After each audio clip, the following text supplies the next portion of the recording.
मेरठ में सौरभ हत्याकांड के आरोपी मुस्कान और साहिल दोनों जेल में बंद हैं, लेकिन इस हत्याकांड के बाद चर्चा में आए नीले ड्रम का डर बढ़ता ही जा रहा है। नीले रंग के ड्रम का व्यापार करने वाले व्यापारी डरे हुए हैं। मध्य प्रदेश में अब दुकानदार बिना आधार कार्ड के नीला ड्रम नहीं बेच रहे। नीले ड्रम की कहानी यूपी के मेरठ से शुरू हुई थी, लेकिन अब ये एमपी तक पहुंच चुकी है। कहीं नीला ड्रम का कारोबार करने वाले इसका रंग बदलने की मांग कर रहे हैं, तो कहीं बिना आधार कार्ड के ड्रम नहीं मिल रहे हैं। मेरठ हत्याकांड के बाद सुर्खियों में आए नीले ड्रम के बाद एमपी के रतलाम के कारोबारी डरे हुए हैं और यही वजह है कि अब ड्रम खरीदारों से आईडी प्रूफ मांगा जा रहा है। मेरठ में हुए ड्रम कांड के बाद अब वहां पर ड्रमों को लेकर दुकानदारों में दहशत है। इस तरीके से उन्होंने अपनी व्यवस्था बनाई है कि आधार कार्ड लेकर के वो ड्रम जो है सेल करेंगे। नीला ड्रम रुला रहा है, नीला ड्रम खौफ पैदा कर रहा है।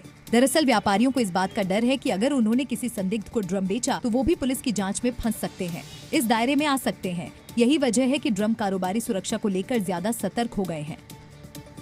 उत्तर प्रदेश के संत कबीर नगर में एक अनोखी लव स्टोरी इन दिनों काफी चर्चा में है। यहाँ कुछ दिन पहले एक शख्स ने अपनी पत्नी की शादी उसके प्रेमी से कराई थी और शादी के महज 4 दिन बाद ही पत्नी फिर अपने पहले पति के पास वापस लौट आई। मांग में सिंदूर, गले में माला और नीले रंग की साड़ी में दिखाई दे रही इस महिला की ये दूसरी शादी थी, जिसे उसके पहले पति ने अपनी मर्जी से कराया था। और शादी के महज 4 दिन बाद ही इनकी प्रेम कहानी में नया ट्विस्ट आया और महिला अपने प्रेमी को छोड़कर फिर से पहले पति के साथ आई। मामला धनघटा थाना इलाके के कटार जोत गांव का है, जहां बबलू नाम के एक शख्स ने अपनी पत्नी की शादी उसके प्रेमी विकास से करा दी थी और अपने दोनों बच्चों को अपने पास रख लिया था।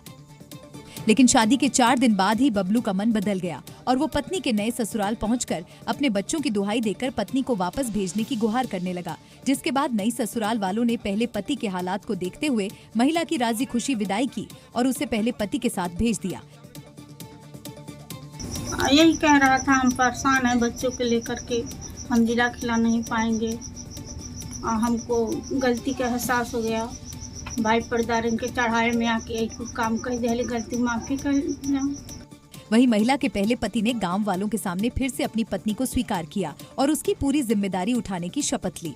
बहरहाल ये पूरा मामला सोशल मीडिया पर वायरल हो रहा है और लोग इसकी खूब चर्चा कर रहे हैं। राजस्थान के सीकर में दो नेताओं के बीच उस वक्त ईगो क्लैश हो गया जब विधायक जी की मौजूदगी में बीजेपी नेता ने फीता काटकर थाने का उद्घाटन कर दिया और विधायक जी देखते रह गए। मौका था सीकर के खाटू श्याम सदर थाने के उद्घाटन का। कार्यक्रम में दाता रामगढ़ विधायक वीरेंद्र चौधरी और बीजेपी नेता गजानन कुमावत समर्थकों के साथ आए थे, लेकिन उद्घाटन समारोह में उस वक्त विवाद शुरू हो गया जब आईजी अजय पाल लांबा ने फीता काटने के लिए बीजेपी नेता गजानन कुमावत को कैंची सौंप दी और विधायक वीरेंद्र चौधरी के हाथ लगाकर साथ फीता काटने को आग्रह किया। लेकिन यहाँ विधायक जी का ईगो हट कर गया, उन्होंने कैंची अपने हाथ में ले ली और फिर आईजी साहब को सौंपकर अपना परिचय देने लगे। तो आप काटो नहीं, आप काटो नहीं, ये नहीं, मेरा समाज नहीं है क्या?